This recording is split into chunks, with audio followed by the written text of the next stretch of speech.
Na začiatku 13. storočia, uprostred českých lesov, ďaleko od ciest, začal vyrastať kamenný hrad. Hrad Houska. Miesto, ktoré od začiatku nedávalo žiadny logický zmysel. Nepostavili ho na obranu ani kvôli strategickej polohe. Niektorí veria, že cieľom bolo zabrániť niečomu uniknúť zvnútra. Hovorí sa, že ešte pred výstavbou tu bola hlboká puklina, z ktorej vychádzal zvláštny chlad. Zvieratá sa jej vraj vyhýbali. Sneh sa tam neudržal a tma prichádzala skôr ako inde. Panstvo vtedy urobilo zvláštny experiment.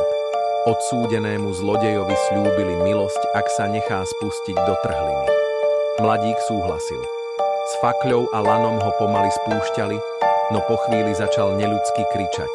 Keď ho vytiahli, vlasy mal zošedivené a jeho pohľad bol prázdny.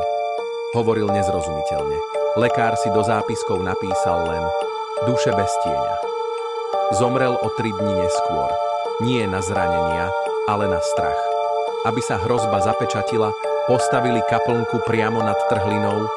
Obranné prvky hradu, strielne aj múry, sú otočené dovnútra. Ako by niečo strážili, ale opačne.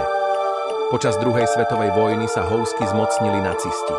Miestni tvrdili, že sa tam konali zvláštne rituály. Hovorilo sa, že nacisti hľadali nadprirodzené sily. A hoci už ubehli stáročia, niektorí tvrdia, že v chodbách hradu cítiť chlad, aj keď je vonku leto. Alebo majú pocit, že ich niečo sleduje.